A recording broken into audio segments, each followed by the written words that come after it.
Let's try the bow, Dhanurasana. You bend your knees, catch hold of your ankles, forehead on the mat. Now, sometimes you're not able to hold the ankles. So you just make an attempt. If you cannot do it, do not struggle. Just relax on your abdomen, making a pillow with your hands and turn your head to one side. Don't practice the bow until you find the flexibility.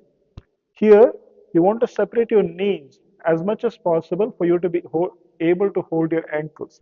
Sometimes when you keep the knees closer, it's not that comfortable or easy to do the posture. So keep the knees comfortably apart. Now you lift your head and shoulders up, chest up, knees and thighs up. Now when you breathe, remember that the chest is expanded, the lungs are free, allow the breath. While the posture is a little difficult sometimes in the beginning, but it's also a very strong posture. So just free up the breath. Breathe, do not hold the breath. Slowly come down.